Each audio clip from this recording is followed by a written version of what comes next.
అదే RTV app వార్తల్ని క్షణాల్లో చదివే అవకాశం ఉంటుంది. ఒక న్యూస్ పేపర్, ఒక టెలివిజన్ ఛానల్ మీ చేతుల్లో ఎప్పుడూ ఉంటాయి. Hello all, welcome to RTV. నేను మీ కౌసల్య. ఈ మధ్య జానీ మాస్టర్ ఇష్యూ అయితే బాగా వైరల్ అవుతుందని చెప్పుకోవచ్చు. అసలు ఏంటి ఇష్యూ? ఆ అమ్మాయి ఏంటో రేప్ కేసు పెట్టింది. అలాగే జానీ మాస్టర్ అండ్ వాళ్ళ వైఫ్ ఇద్దరు కలిసి ఆ అమ్మాయి మీద దాడి చేశారని కూడా ఆ బాధితురాలు మనకు చెప్తోంది. అలాగే చాలా ఇష్యూస్ ఉన్నాయి ఇందులో, చాలా ఎలిగేషన్స్ ఉన్నాయి. అవి ఎంతవరకు నిజం ఏంటి అనేది మనం తెలుసుకుందాం. ఈరోజు మన ఇంటర్వ్యూలో మనతో పాటు ఉన్నారు social activist and psychologist Raghavi గారు. తనతో మాట్లాడి వీటన్నిటి గురించి మాట్లాడదాం. నమస్తే అండి, ఎలా ఉన్నారు? సో మీకు కూడా తెలిసే ఉంటుంది జానీ మాస్టర్ ఇష్యూ గురించి. ఆయన ఒక డాన్స్ మాస్టర్, ఒక బాధితురాలు వచ్చి ఆయన మీద రేప్ కేసు పెట్టడం జరిగింది. ఆయన వేధిస్తున్నాడని చెప్పడం, అలాగే ఆయన ఈ విషయం బయటకు వస్తే చంపేస్తానని బెదిరించడం, అలాగే తన వైఫ్ తన ఇద్దరు కలిసి అమ్మాయి మీద దాడి చేశారని చెప్పి ఇట్లాంటి అలిగేషన్స్ అనేవి ఆ అమ్మాయి చెప్పుకొచ్చింది. సో దీని గురించి మీరేమంటారు? అసలు ఏది నిజమని మీరు అనుకుంటున్నారు? ఇక్కడండి మనము ఫస్ట్ నుంచి చూస్తే జానీ మాస్టర్ మీద అంతకుముందు చాలా కష్టపడి, ఎవరైనా ఒక కొరియోగ్రాఫర్ అంటే చాలా కష్టపడి వాళ్ళని ట్యూన్ చేసుకుని వాళ్ళ ఇండస్ట్రీలోకి వచ్చి సెటిల్ అయ్యి వాళ్ళు కొన్ని సాంగ్స్కి కొరియోగ్రాఫ్ చేయటమే ఒక పెద్ద జర్నీ. దాని తర్వాత వాటిలో కొన్ని హిట్ అయ్యి వాళ్ళు కొన్ని అవార్డ్స్ వచ్చి వాళ్ళు కొన్ని రికగ్నైజేషన్ రావటానికి వాళ్ళు చాలా చాలా కష్టపడుతూ ఉంటారు. సో అలా కష్టపడే ఒక స్టేజ్కి వచ్చి ఉండి ఇలాంటి సందర్భంలో ఆయనకి ఇలాంటిది రావటం నిజంగా ఒక బ్యాడ్ లక్ అని చెప్పుకోవాలి. సో దీని పక్కకు పెడితే, బ్యాడ్ లక్ గుడ్ లక్ అని పక్కకు పెడితే ఆయన ఎంతవరకు చేశారన్నది మనకి క్వశ్చన్ మార్క్. బికాస్ మనం మొత్తం అనలైజ్ చేసి చూస్తే చాలా బ్లాక్ స్పాట్స్ ఉన్నాయి విచ్ కనెక్ట్ చేసుకోలేకపోతున్నాం. For me, at least for me, ఒక ఈమె వెళ్ళి తన అసోసియేట్ అని చెప్పారు, తన కింద వర్క్ చేస్తున్నారని చెప్పారు. సో ఆమె వచ్చింది, ఆయన ఆఫర్ ఇచ్చారు, ఈమె ఆయనతో వర్క్ చేయడానికి వచ్చింది. సో వర్క్ చేస్తున్నప్పుడు ఒక కెమిస్ట్రీ కోసం అని చెప్పి వాళ్ళ మధ్య ఒక అండర్స్టాండింగ్ అయితే ఉంటుంది. సో ఆబ్వియస్లీ డాన్స్ అవన్నీ ఏ ఆర్ట్ అయినా సరే ఒకటి పర్ఫార్మెన్స్ మంచిగా రావాలన్న ఏదన్నా ఒక కెమిస్ట్రీ అనేది ఉంటుంది. సో అది ఎలా లీడ్ అవుతుంది అనేది దే పర్సనల్ విషయం. ఇన్ కేస్ ఈమె చెప్పినట్టు కనుక ఆయన అంతకు ముందే ఈమెను బలాత్కారం చేసి ఉండి ఈమెకి ఇష్టం లేకుండా, అమ్మాయి ఆ రిపోర్ట్ లో కూడా చెప్పడం ఏంటంటే తనకి 16 years ఏజ్ ఉన్నప్పుడు తను డి షోలో అనేది తను పాల్గొనడం జరిగింది. అలాగే ఆ అమ్మాయి మాస్టర్ టీంలో ఎవరైతే ఉన్నారో వాళ్ళ టీంలో వాళ్ళు అమ్మాయికి కాల్ చేసి ఇలా అసిస్టెంట్ గా వర్క్ చేయాలి అని చెప్తే ఆ అమ్మాయి అలా రావడం అయితే జరిగిందని చెప్పి అమ్మాయి పేర్కొంది. అండ్ ఈ సందర్భంలో తను పనుందని చెప్పి ముంబైకి తీసుకెళ్లి అక్కడ హోటల్ రూమ్ లో తన మీద ఫస్ట్ టైం అత్యాచారం చేశాడని చెప్పి కూడా ఆరోపణలు చేసింది. సో దీని గురించి మీరేమంటారు? అదే అండి, ఇప్పుడు రేప్ జరిగింది అని అమ్మాయి క్లియర్ గా చెప్తుంది. సో నాకు అదే అర్థం కావట్లా. 16 years అంటే దీన్ని నేను ఎలా చెప్దాం అనుకుంటున్నానంటే, ఇన్ కేస్ మీరు చెప్పిందంతా యాక్చువల్గా జరుగుంటే, ఈమె 16 years అప్పుడు కనుక జరుగుంటే తర్వాత ఎంత కంటిన్యూ అయింది ఆయనతో అన్నది ఒక క్వశ్చన్ మార్క్ నాకు. సో అది ఎందుకు కంటిన్యూ అయింది అన్నది ఇంకో క్వశ్చన్ మార్క్. సరే ఇప్పుడు ఎందుకు మాట్లాడుతుంది? ఈ టైం పీరియడ్ ఏంటి? అంటే ఫస్ట్ టైం తనకి జరిగినప్పటికీ ఇప్పటికీ తను ఎందుకు అంత బేర్ చేసింది? ఒక 16 years ఆమెకి ఏమీ తెలియని, ఐ మీన్ అంటే అంతగా దీని గురించి తెలియనప్పుడు నమ్మి ఆయనతో ముంబై దాకా ట్రావెల్ చేసి ఒక హోటల్ రూమ్లో తన ఏదో వర్క్ మీద వెళ్ళినప్పుడు ఇలా జరుగుతుందంటే 16 years ఒక అమ్మాయికి అదొక లైక్ బ్యాడ్ ఎక్స్పీరియన్స్, చాలా బ్యాడ్ ఎక్స్పీరియన్స్. అంటే ఆ అమ్మాయి 16 years ఉన్నప్పుడు కాదు, తను 16 years ఉన్నప్పుడు డీ షోలో పాల్గొంది. ఆ తర్వాత 2 years తను డీ షోలో కంటెస్టెంట్ గా చేసింది. దాని తర్వాత మాస్టర్ ఎవరైతే ఉన్నారో వాళ్ళు తనని అసిస్టెంట్ గా తీసుకోవడం జరిగింది. ఆ తర్వాత వాళ్ళు పనిచేస్తున్న క్రమంలో ఇలా జరిగిందని అమ్మాయి పేర్కొంది. సో ఫస్ట్లీనే తనకి జరిగింది, లైక్ రేప్ జరిగింది. రేప్ జరిగినప్పుడు తర్వాత ఎందుకు కంటిన్యూ చేసింది? అప్పుడు ఎందుకు ఓపెన్ అప్ అవ్వాలి? అంటే తన పేరెంట్స్కి కానీ తన ఫ్రెండ్స్కి కానీ ఎవరితో మాట్లాడలేదా? అంటే మీరు అన్నట్టు మేబీ ఆయన బెదిరించారు సంథింగ్ అనుకోవచ్చు, చంపేస్తానని. ఇప్పుడు ఎందుకు మాట్లాడుతుంది? ఏమి తను లీడ్ చేశాయి? సో అలాంటి విషయాలు మనకి ఇంకా బయటికి రాలేదు. ఏం లీడ్ చేసి ఏ ధైర్యం ఇప్పుడు వచ్చింది? అప్పటి వరకు ఎందుకు అనుభవించింది నరకం? ఏదైనా నరకం, ఆ నరకాన్ని ఎలా అనుభవించింది? తన కెరియర్ కోసం తల వంచిందా? అలా వంచితే ఇప్పుడు ఏమి ఆలోచిస్తుంది? తను ఏం కోరుకుంటుంది?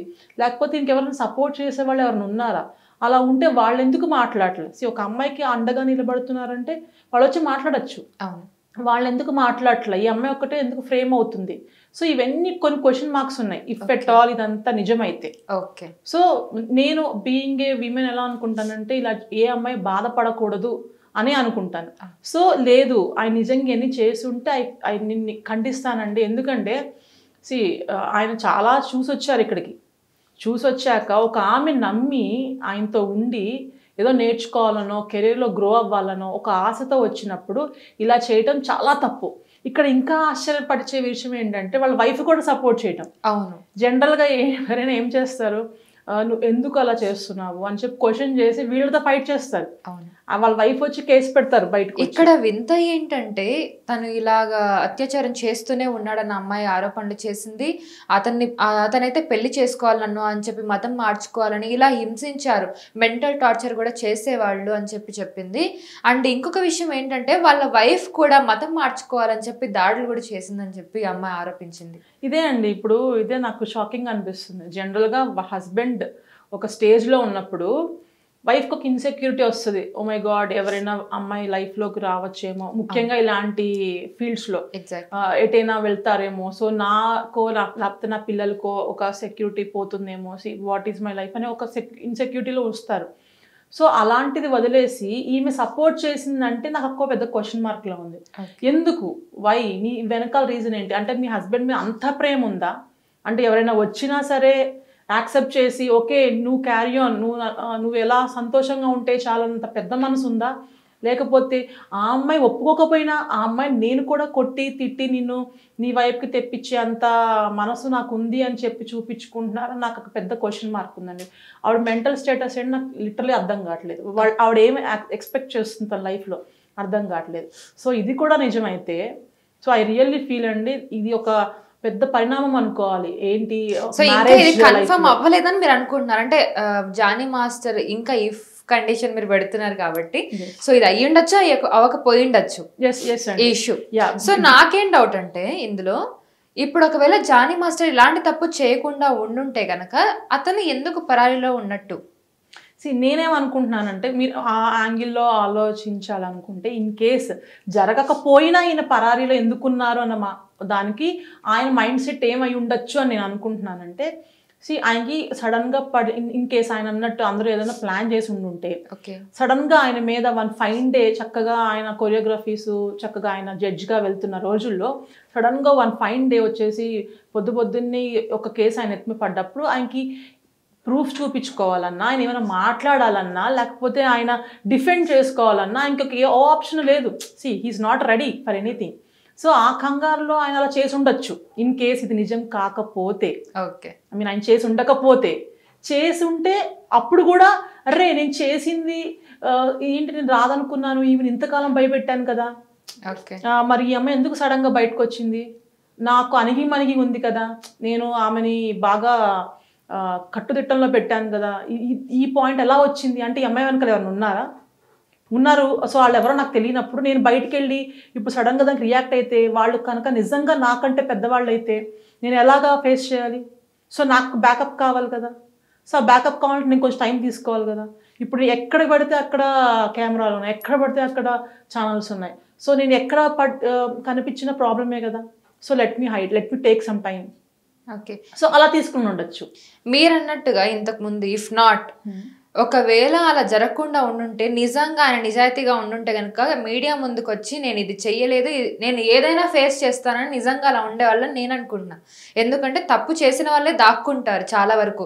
ఇప్పుడు నార్సింగి పోలీసులు ఆయన నెల్లూరులో ఉన్నట్టు ప్రచారం జరుగుతుంది.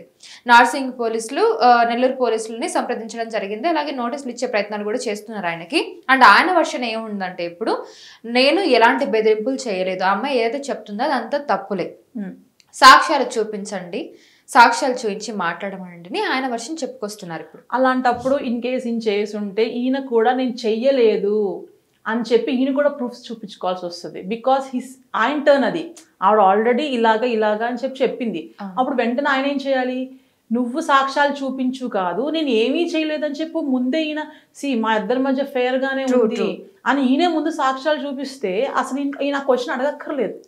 బికాస్ ఏం చేయనప్పుడు ఏముంటుంది అక్కడ చూపిస్తాక మీ కాల్ డేటా అవ్వచ్చు, లేకపోతే మీరు డైరెక్ట్గా చెప్పచ్చు పోలీస్ డిపార్ట్మెంట్ని, మీరు చూసుకోండి కావాలంటే మా రికార్డ్స్ చూసుకోండి, కాల్ రికార్డ్స్ చూసుకోండి, మేము ఎక్కడి నుంచి ఎక్కడ ట్రావెల్ చేసామో చూసుకోండి, లేకపోతే మా చుట్టూ ఇప్పుడు వాళ్ళు కొరియోగ్రఫీ అంటే ఆ ఫీల్డ్లో ఉన్న వాళ్ళు సింగిల్గా ఉండరు కదండి, they will be surrounded with many people.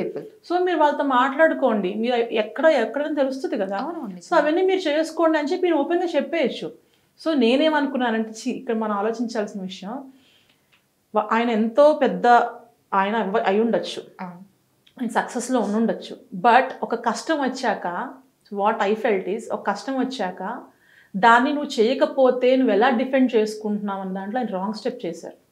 ఆయన మైండ్ సెట్ నేను చెప్పింది అయి ఉండొచ్చు, బట్ అది రాంగ్ స్టెప్ అంట. బికాస్ మీరు ధైర్యంగా వెళ్ళి వచ్చిందా టేక్ ఏ బ్రీత్, ఆ బ్రీత్కి ఇంత లాంగ్ టర్మ్ తీసుకుని నువ్వు పరారీలో ఉన్నావు అని పేరు వేయించుకోవాల్సిన అవసరం లేదు, అది మళ్ళీ మీకు ఒక బ్యాడ్ థింగ్ అవుతుంది. సో మీరు వచ్చి ఓకే చూడండి నాకు సడన్గా జరిగింది, సో మీరు చూడండి మీరే చేసుకోండి, what ever investigation you want to you do అని చెప్పి మీరు అక్కడ నిలబడి ఉంటే బాగుండేది.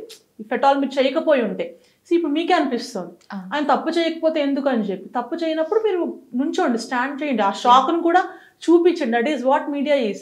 ఇప్పుడు ఇంకొకటి ఏంటంటే జానీ మాస్టర్ కాకుండా వాళ్ళ వైఫ్ కూడా ఇన్వాల్వ్ అయ్యారని తెలియడంతో ఇంకొంచెం ఈ న్యూస్ కాస్త ఇదైపోతుంది. అంటే వైఫ్ హస్బెండ్ ఇద్దరు కలిసి ఒక అమ్మాయిని వేధించడం ఏంటి, అది కూడా మతం మార్చుకోమని పెళ్లి చేసుకోమని, అతను వచ్చి అత్యాచారం చేయడం ఏంటి, అమ్మాయి రేప్ కేసు పెట్టడం ఏంటి, అండ్ ఇదంతా పక్కన పెడితే ఆ అమ్మాయి కొద్ది సంవత్సరాలుగా ఆయనతో ట్రావెల్ అవుతూనే ఉంది. మనం కొన్ని వీడియోస్ కూడా చూసాం డాన్స్ ప్రాక్టీస్ చేస్తున్నట్టు, అండ్ వాళ్ళిద్దరు కలిసి ఒక మూవీ కూడా ఆయన హీరోయిన్ గా స్టార్ట్ చేశారు, అదేమో అర్ధాంతరంగా ఆగిపోయింది మూవీ, సమ్ ఇష్యూస్ వచ్చి. సో ఇవన్నీ చూస్తూ ఉంటే అసలు ఈ స్టోరీ అయితే ఎటు తేలకుండా అయిపోయింది. అంటే నిజాలు అనేవి అంటే ఆ అమ్మాయి చెప్తుంది నిజమా లేదంటే అసలు నిజం ఏ ఉంది ఇందులో అనేది అర్థం కావట్లేదు ఎవరికి. ఇక్కడ చాలా క్వశ్చన్ మార్క్స్ ఉన్నాయండి. ఇప్పుడు ఈమెని ఆయనతో జాయిన్ అయ్యాక ఆయన కనుక ఆమె బలాత్కారం చేసున్నాక దాని తర్వాత లాంగ్ టర్మ్ తర్వాతే కదా ఖచ్చితంగా ఈ మూవీ అనేది ఒక స్టార్ట్ అయ్యి ఉంటుంది. ఆ మూవీలో ఈమె హీరోయిన్గా వచ్చింది. సో నా క్వశ్చన్ ఏంటంటే ఇఫ్ ఎట్ ఆల్ ఆయన చేసి ఉండుంటే ఈమె ఎందుకు మళ్ళీ ఒప్పుకుంది? దానికి కూడా ఈయన తిట్టారా కొట్టారా? దానికి కూడా నువ్వే హీరోయిన్గా చేయాలని చెప్పి హెరాస్ చేశారా? ఆ విషయం మనకు మెన్షన్ చేసిందో లేదో తెలియదు. ఇఫెక్ట్ లేదు అంటే ఆమె విష్ కదా నేను చెయ్యనండి, ఎందుకంటే ఇంకా మీతో క్లోజ్గా ఉండాల్సి వస్తుంది, ఇంకా నేను మీకు ఆపర్చునిటీ ఇచ్చింది అని అవుతాను ఆమె అనుకోవచ్చు. ఎందుకు ఇంత డ్రాగ్ చేసిందని మీకు అనిపిస్తుంది? అంటే ఇది పెద్ద లాంగ్ పీరియడే, అమ్మాయి ఇది డ్రాగ్ చేసిందని చెప్పుకోవచ్చు. ఎందుకంటే నిజంగా ఫస్ట్ టైం అత్యాచారం చేసినప్పుడు ఆ అమ్మాయికి 100% రైట్ ఉంది. ఆ అమ్మాయి అప్పుడు వచ్చి పోలీస్ కంప్లైంట్ ఇవ్వడానికి అండ్ సపోర్ట్ కూడా చేస్తారు ఒక అమ్మాయి ఇలా బాధితురాలు ఉంది అంటే. అదే టైంలో కనుక ఈ ఫిలిం ఛాంబర్ని అప్రోచ్ అయ్యి ఉంటే మేబీ ఆమెకు అప్పుడే న్యాయం జరిగేదేమో. మేబీ దాని తర్వాత జరిగే ఈమె సో కాల్డ్ ఏవైతే ఆవిడ మెన్షన్ చేసినా అవన్నీ జరగకుండా ఉండేయేమో. నాకు అన్నిటికంటే షాక్ ఏంటంటే వైఫ్ కూడా ఇన్వాల్వ్ అయ్యి నువ్వు మీన్ రిలీజియన్ మార్చుకో, లేకపోతే ఇలా మార్చుకో, నువ్వు పెళ్లి చేసుకో, ఇవన్నీ అంటూ ఇంటి తలుపులు కొట్టడం, అసలు ఏ టైంలో పడితే ఆ టైంలో రావడం, క్యారవాన్ లో వచ్చి హింసించడం, ఒకవేళ నేను సహకరించకపోతే నా మీద విపరీతంగా దాడి చేయడం, బట్టలు చింపేసి నన్ను తోసేయడం, ఇలాంటి ఎలిగేషన్స్ అన్ని చేశారు. సో ఇవన్నీ చేస్తున్నప్పుడు పక్కన వాళ్ళకి తెలియకుండానే ఉంటుందా? అదే అండి, అంత జరుగుతున్నప్పుడు కొంతమందికి తెలుస్తుంది. సో ఇన్వెస్టిగేట్ చేసేవాళ్ళు ఆ కోణంలో నుంచి కూడా ఇన్వెస్టిగేట్ చేయాలి. అండ్ ఫిలిం ఛాంబర్ కూడా కొంతవరకు నమ్మింది కాబట్టే ఈమెకు కొంచెం సపోర్టివ్గా ఆమెకి కార్డ్, ఇలా కొరియోగ్రాఫర్ కార్డ్ ఇవ్వటం ఇలా జరిగిందని కూడా మనం చూస్తున్నాం. సో ఆమె కాంపెన్సేట్ చేయడం కోసం. సో దీని వెనకాల మొత్తం ఏదో ఒక స్కెచ్ అయితే ఉందండి. ఆయన ఎంతవరకు చేశారనేది పెద్ద క్వశ్చన్ మార్క్. ఆ క్వశ్చన్ ఎంతవరకు చేస్తే ఈమె ఇప్పుడు ఎందుకు మాట్లాడుతుంది అనేది క్వశ్చన్ మార్క్. ఈమెకి వెనకాల ఇంకెవరైనా ఉన్నారా అనేది క్వశ్చన్ మార్క్. ఈయన వెనకాల ఎవరు లేరా అన్నది క్వశ్చన్ మార్క్. అసలు వాళ్ళ వైఫ్ ఎంతవరకు ఇన్వాల్వ్ అయ్యింది, ఇన్వాల్వ్ అయ్యిందా లేకపోతే కొంతవరకు ఇన్వాల్వ్ అయ్యిందా, అసలు ఆమె ఎందుకు ఇలా అవుతుంది, ఆమెకి ఏమన్నా ఇన్సెక్యూరిటీ లేకపోతే ప్రాబ్లమ్స్ ఏమైనా ఉన్నాయా ఆమెకి, లేకపోతే ఈయన వాళ్ళ వైఫ్ని కూడా హెరాస్ చేస్తున్నారా, నువ్వు నాకు సపోర్ట్ చేయాలి సో అని అలా చేస్తున్నారు, ఇంకో ఆప్షన్ లేదా? సో ఇవన్నీ క్వశ్చన్ మార్క్స్ అండి. సో ఇన్ కేస్ ఆయన కనుక ఇలా చేస్తుంటే he has to be banned. Has to be banned. ఎందుకంటే వాళ్ళు జడ్జిగా కూర్చున్నప్పుడు ఎవరైనా కొన్ని ఎమోషనల్గా ఒక స్కిట్ లాగా వాళ్ళని రోల్ మోడల్ లాగా తీసుకుంటారు జనాలు, బేసిక్ గా ఏడుస్తారు. ఒక ఆడపిల్లని చంపేస్తున్నారనో ఇట్లాంటి స్కిట్స్ చేస్తూ ఉంటారు కదా బేసిక్గా లైవ్ డాన్స్ ప్రోగ్రామ్స్లో. అప్పుడు వీళ్ళు ఏడుస్తారు, అబ్బా వాట్ ఏ కాన్సెప్ట్, ఇలాంటి కాన్సెప్ట్స్ కదా రావాలని ఏడుస్తారు. అంత సెన్సిబుల్ థింకింగ్ ఉన్న వాళ్ళు రియల్ లైఫ్కి వచ్చేసరికి ఎందుకు ఇట్లా అయిపోతున్నారు? వీళ్ళే కాదండి, మనం చూసుకుంటే మలయాళంలో మన కర్ణాటకలో, సో అక్కడ కూడా చాలా టాప్ మోస్ట్ హీరోస్గా ఉన్నవాళ్ళు వాళ్ళ వైఫ్ని, సెకండ్ వైఫ్ని ఎవరో నువ్వు వచ్చి నా హీరో బంధాన్ని నువ్వు చెడగొట్టావు అని చెప్పి సెకండ్ వైఫ్ని ఎవరో ఒక కామెంట్ పెట్టాడని ఫ్యాన్ ప్రేమతో నువ్వు రావటం వల్లనే నా హీరో లైఫ్ పాడైపోయింది అని చెప్పి ఒక ఫ్యాన్ పెట్టాడని చెప్పి దానికి వాళ్ళ వైఫ్ సెకండ్ వైఫ్ హర్ట్ అయిందని చెప్పి అతన్ని పిలిపించి అతను అంటే ఆన్ స్క్రీన్ యువర్ హీరో. నువ్వు లాట్ ఆఫ్ మంచి పనులు చేస్తూ ఉంటావు. ఆ కాన్సెప్ట్స్ అన్ని ఎలా ఉంటాయి, చిన్నపిల్లల్ని కాపాడటం, ఆడవాళ్ళ గౌరవాన్ని కాపాడటము, లేకపోతే ప్రేమించే వాళ్ళని ఇంకా ప్రేమించి, ఇదే కదా కాన్సెప్ట్ సినిమాలో కాన్సెప్ట్. మరి రియల్ లైఫ్లోకి వచ్చేసేది ఏమవుతుంది? సో తెర మీద చూసేది వేరు, బయటకు వచ్చాక ఉండే సైకాలజీ రియల్ లైఫ్ వేరు. వేరు.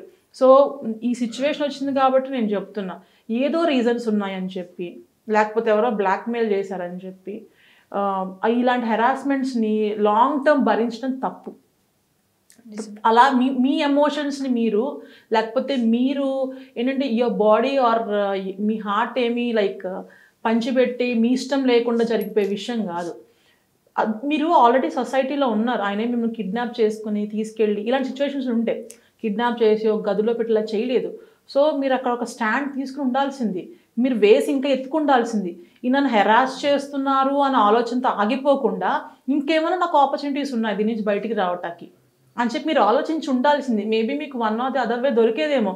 లేకపోతే మీరు ఆయన చాట్ చేసిందో, లేకపోతే సంథింగ్ ఆయన బిహేవ్ చేస్తున్నప్పుడు వేరే వాళ్ళు చూసినా, లేకపోతే అలాంటి సాక్ష్యాలు పట్టుకొని మీరు ఎప్పుడో ఫిలిం ఛాంబర్కి వెళ్ళాల్సింది.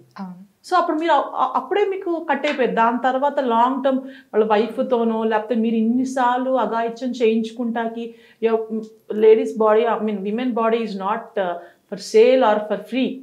సో ఆ రెస్పాన్సిబిలిటీ మనం తీసుకుని ఇంకొంచెం ధైర్యంగా కనుక ముందుకు వెళ్తే బాగుంటుంది. Okay, thank you so much అండి.